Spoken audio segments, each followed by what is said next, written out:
नमस्कार शेतकरी मित्रांनो, माझं नाव आहे दत्तात्रय भगजी पाटील, मुक्काम कळंबे, पोस्ट कळंबे, तालुका वाडे।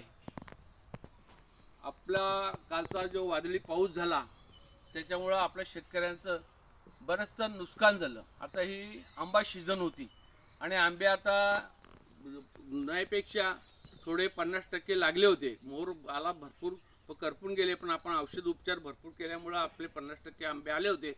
पण आता या कालच्या वादळी पावसामुळं अतिशय नुकसान झाले। आता काही आंबे आमचे मोडलेले येतात।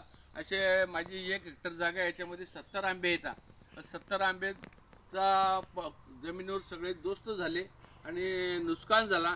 तरी सरकारने याची त्वरित दखल घ्यावी, पंचनामा करून आपल्याला शेतकऱ्यांना त्याची त्वरित भरपाई मिळावी, ही मी त्यांना विनंती करतो। मी कळंबेगावचा रहिवासी असून शेतकरी संघटना तालुका अध्यक्ष आहे। तरी पण माझी विनंती आहे सरकारला का याची त्वरित भरपाई मिळावी, नुकसान भरपाई। आम्ही दुसरं काय उत्पन्न आता नाही आहे, पण एवढं आंब्याचं हे करून आम्हाला त्याचे उत्पन्न मिळतो दरवर्षी, त्याच्यावरती आमचा उदरनिर्वाह होतो आणि हा सगळा आमचा खर्च भरपूर झालेला आहे। तरी आम्हाला नुकसान मिळण्यास ही विनंती। जय हिंद, जय महाराष्ट्र।